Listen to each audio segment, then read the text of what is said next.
Hello, I'm Mono and welcome to another map guide, another map breakdown, this time featuring one of my favorite maps in the game, which is Carentan. Kind of like Saint-Marie, this features a variety of different locations.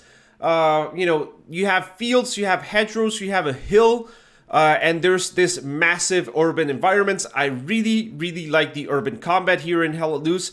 So these are the 15 different points that you can get in Saint-Marie. I won't be talking about all of them because that would take way too long, but I will talk about the three main ones, Canal Crossing, Town Center, and Train Station. So first, let's start by reminding everyone of the most important aspect of capturing a sector, and that is to know what the sector is actually composed of. So these are the four different grid zones where you can cap each of these. And take particular note of Train Station, because Train Station is one of those areas where you tend to see a lot of urban combat around this area, and anyone that's there is not capping the sector. So you want to focus your fight on the south side, but I'm getting ahead of myself. So let's go to the beginning of the match and think about what each team has in terms of their starting position and how easily they can get to each of the different areas.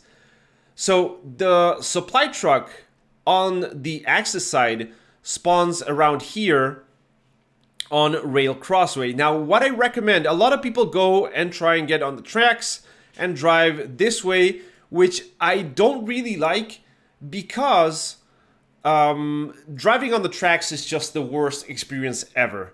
If you've ever done it, you know what I'm talking about. The truck wobbles all around. It's hard to drive. It's very easy to get it stuck anywhere. So don't do that. The best opening strat here is to get this side road here, this yellow road, and head right here and just wait until the warm-up timer is up, and then go from here to each of the different areas. If you want to go to Canal Crossings, you can go from here. If you want to go to Town Center, that's pretty obvious. You just drive straight away. And if you want to go to Train Station, you should do kind of like this. All right, guys? On the Allied side, it's much easier. You have way more direct approaches into each of the points. Maybe this one is the only one that's kind of weird, but you can do this with the truck. You can actually, the truck spawns here, so you can do this. You can do this. It's not an issue for the allies to pretty much get into any of their different starting middle points in this map. And now let's go back and let's talk about those middle points. So let's start with Canal Crossing here. And this is kind of a weird point to fight over because it offers two very distinct areas. The northern part of the map, where you have some trenches and hedgerows that you can, focus your fight on. And Canal Crossing kind of favors the German side because for the Allies, the approach into Canal Crossing is not the best. There's a lot of open area here. Basically two straits where you have to run across from, separated by the river. There's no crossing back except for a pumping station back there. So it's not the best area for the Allies because they will come over here to this hedgerows and kind of be able to, move without getting shot at. But there's a building right here that generally, favors the Germans, where you can basically cover the entirety of the approach into Canal. You can have an MG here, you can have, a couple of guys here just firing at the oncoming allies. So, and the Germans can also, hide their forces around this area. This is where you see a lot of garrison placement, a lot of outpost placement, which is extremely hard for the allies to get to because they have to cross the river or, come in from the town itself. And as you can see, the Germans can have their garrison secure in this part of the town, and they can have a garrison here. There's a bridge here composed that's actually made of different like ships. They can cross here with a garrison here. The allied garrison placement is obviously going to be a bit better because you don't really have to worry about that, about crossing on this side. But the problem for the allies, as I mentioned, is basically this entire open area is exposed. This is all like exposed countryside. So the allies, a good strategy for them is to actually try and attack from the church, from this area, onto Canal Crossing from the south, maybe get around the Germans and get their garrisons this way, you know, try and flank them and destroy them this way, even crossing onto customs and getting the garrison there. Because remember, at the start of the round, you can't place a garrison, you can't place garrisons in this green area, right? So garrison placement for each team has to be around here. Oh, sorry. Has to be around here and around here. Obviously, as allies, you also want to push this way into Canal Crossing, but that's going to be, you know, not as effective, I think. I know I said that fighting over this south side is not going to be as effective because you're not in the cap radius itself. Remember, the cap radius is these 4 squares. So, you know, you want to, if you want to flank, you want to flank fast. All right. That building, that 3-story building, as I mentioned, that's not going to be as useful for the allies. That building is right here. That's the building. So yeah, just focus on, the Germans need to focus on getting to Canal Crossing as fast as possible and having, you know, 2 forces, one here, trying to secure that area.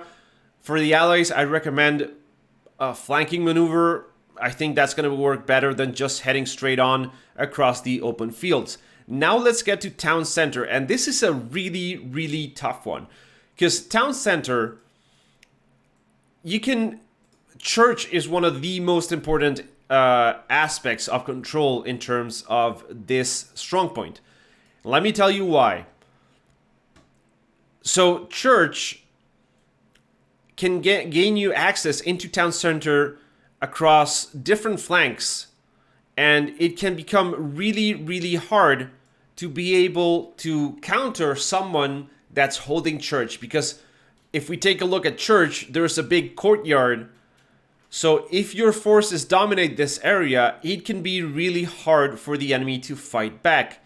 And here's a little trick that I want to share with you guys. There's a courtyard right here where this red car is. If you build an OP or garrison or drop supplies or something on this wall, you can climb the wall and jump over the other side. And if you do that, you will get straight into town center, which is right here. And you can actually go through 2 different paths. This one right here and this one right here. The approach to town center from either the Allies side or the German side is kind of similar. It's just these streets. There are more on the German side than there are on the Allied. On the Allied, you have basically this approach and this little, you know, corridor right here. So let's look at that on Strat Sketch. So yeah, there's definitely more angles of attack for the Germans than there are for the Allies. However, that doesn't mean it's going to be super hard for the Allies to take. This is very much a point that's going to be really grindy and not very easy to... Once you have it, it's fairly easy to hold if you know what you're doing. Speaking of which, in terms of holding that, you want to place your garrisons, you know, you do want to have one in each sector, especially for town center, because as I mentioned, this is a point that it's very... Whoever controls the streets controls town center. You do not want to get caught fighting outwards, as I usually say. You do not want to hold town center from the inside outwards, kind of like this, because if you do, that means you probably have a garrison right here, and a single bombing run will get rid of that garrison 99% of the time. A good place for that garrison, by the way, is this area right here, because you can place one right there and, you know, have a lot of cover for it. It's a very obvious position for a garrison, but if you are going to place one in the strong point, which I also do not recommend, I would rather place, you know, them around the different streets, so they can be closer to the actual strong point and not as far away. But, you know, that's just me.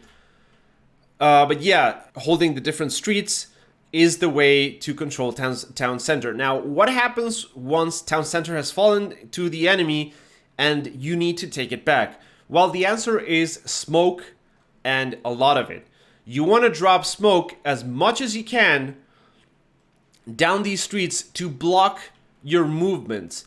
If you're coming in as the Axis side, these three streets are connected, and this angle of approach of attack right here into town center is actually really, really good, because if you can cross this, you can gain control of this building and engage from over here. Now, in order to do that, as I mentioned, you're gonna need a lot of smoke to cover each of these streets, so the holding team, the team that's holding town center, is not going to be able to fire accurately at you. And this is also another great angle, because this will get you right into town center. However, if the enemy holds the position, it's going to be extremely hard to move from here into the town and not get shot at, right? And not die, basically, in the process. So on the Allied perspective, is if the Germans hold town center, again, you want to flank, because as I mentioned, there's not that many angles of attack into town center from the Allied side. You know, you can have your main forces going around here, flanking this side along this corridor into church, maybe try and hop that wall or get around the Germans completely. But you do want to try and flank. That's going to be the most effective strategy. And lastly, let's get to train station. Now, train station is a very interesting one, because it offers a really, really cool mix of environments. You have, obviously, the train station itself with a lot of buildings, this great urban environment. And this side, which is basically open fields with some buildings peppered in. And this is where the fight, this is where you want to take the fight. You don't want to fight in the town, because as I mentioned, if we take a look at strat sketch, let's remember the 4 sectors are these right here. So there's more open field than actual town for train station. So you do want, and you must, I guess, control this entire area. This is actually a really good spot for a garrison for either team, because if you drop a garrison here, you know, 100 meters, this is, that's going to be like around that side, which means that you can have a garrison there in enemy territory and be able to push from that garrison without having it get blocked as easily as if you were gonna set it in the town. Now, again, these avenues of attack are obvious. You know, you do want to have some forces coming in from this side on either team, but most of the fight you want to have either on the train station itself or over on this south side. Always try and flank, get behind the enemy, take down their attack garrisons, which at the start of the game and even after, they're going to be on, you know, around this area. This is actually a really common placement around here for a German garrison, but this area as well. And for the Allies, it's actually a really good spot, train station is, because you have the street right here, which provides a lot of cover for any attacking garrisons. And there's also this courtyard right here, which offers a really good entrance into train station with some really cool ways to get into town from here, and dominate that position. Train station itself, if you can make it, if you're fighting from the town into train station, I suggest you go down this middle area into train and not down one of the flanks, because a lot of infantry will be focused on holding the flanks. Not a lot will be focusing on this middle section, because it's not easy to get here. But once you do get into this area, you can set your OPs here or whatever, and you just cross the tracks and get right here. And there's a lot of obstacles here. There's a lot of different objects that you can use as cover that will cover you from basically every single side. So you can get here, and if the enemy holds this position, they are going to have a garrison around here somewhere, and you can take that garrison down pretty much with no opposition, because it's going to be really hard, especially using smoke, for people to be able to shoot at you accurately. Just look at the amount of cover that there is. There's all those trucks there, that crane, those boxes, the trains themselves, blocking, shots from the town, from basically everywhere.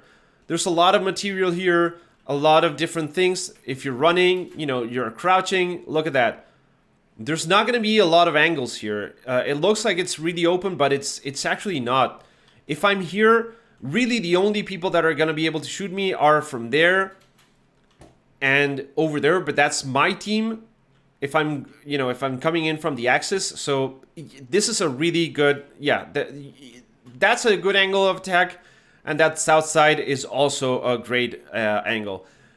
Speaking of the south side, there are a lot of courtyards here that you do want to pay attention to. These are really good positions for OPs, for garrisons as well, because there's just a lot of walls, a lot of cover as well, from the trees, from the hedgerows. These courtyards here offer a great many variety of positions for outposts. And the town itself as well, a lot of courtyards, a lot of walls that will make it really hard for the enemy team to find your spawn points. And lastly, just some general thoughts about the rest of the map itself. For tanking, this is kind of an interesting map. Going around the city in a tank is just a nightmare, because it's really hard to drive in there. So you want to stay outside. You also do not want to go in the tracks with your tank, because again, that will wobble the tank and make it extremely hard to find a good firing position. So I recommend, you try and stick to the outsides, to these areas around here, maybe get into the streets here, but try and stay out of the tracks. And these positions on customs as well, you don't want to push too much with your tank. You want to make sure you're surrounded by infantry that's supporting you, that's going to be able to cover you from behind and stuff like that. It's a really tricky tank map in that sense. And for the rest of the map, I think one of the toughest points is customs and raid crossing, because all of the allied points, Black Tot, 502nd start, farm ruins, they are all very similar. And ruins, the rail train, and pumping station, they are kind of similar to Canal Crossing town center and train station. However, customs is a really interesting one, because customs is surrounded by water, and that means it is extremely hard to get into customs. So if you do cap the middle sector as allies, and the next point is customs, you want to rush that as much as possible, or get a good arrowhead on the north side of the map that will help you get in. Because you basically have that bridge over there, that bridge made by ships over there, and this area right here. So yeah, getting into customs can be extremely tricky for the allies if the Germans have good positioning, good control of the area. And if you are Germans and you do get customs, make sure you drop a couple of garrisons at the start of the game, because in case you lose that area, you want to be able to push back from customs. Also have some garrisons around the rest of the map on the town itself, because just as it's hard pushing into customs, it's going to be hard pushing out of customs. So you do want to, have your main push be from the mainland itself. Alright guys, that's going to be it for this video. Hopefully you enjoyed it. Leave me down your comments on what you would like to see from this map guide series, map breakdown series. If you do like the video, please share it, please give it a like. And as always, thank you for watching, and I will catch you in the next one.